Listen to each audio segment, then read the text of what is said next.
من یه بار سال 96 گفتم گربه شرونگر توضیح دادم، گفتم یا فاز یک یا فاز دو. اینا تو ویکی‌پدیا نوشتن. حسینی در 96 گفت رژیم حتما عوض میشه و نشد و خود مادرقه‌ای هر هفته داره میگه رژیم عوض میشه. هفته دیگه شاهزاده برگشت. شاهزاده هیچ کنیش میگه نمیفهمه احمد که برگشت چه وضعی میگه. باید خود مثلا خوشش بکنه.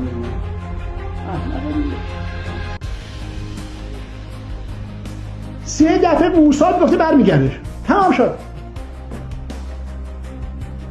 20 دفعه خود، 2 دفعه خود خامنه ای چون گفت معجزه بود، ما نمیدانیم ملت بزرگوار چی شد نمیدونیم رژیم عوض نشد چرا.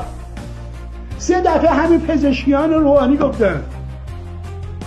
ما اصلا مستقیم استاد محمدی گفتیم مادر خود سرویس کن، زنتو فلان کن، خارمادی بیاد چشه، مگه تو میلیارد پول نداری، مگه رسانه نداری؟ گفت بله. گفتم من میرم کنار بکن.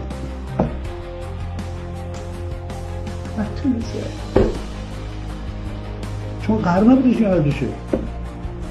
تاریخ خلیجی نمیدونن، اینا هیچ کاری نمیتونن بکنن مگر اینکه همون تاریخی که من گفتم که بعدش 10 دقیقه برنامه میدم، 10 دقیقه برنامه قبلی پخش میکنم، 8 دقیقه بعد میگم 5 دقیقه برنامه میگم.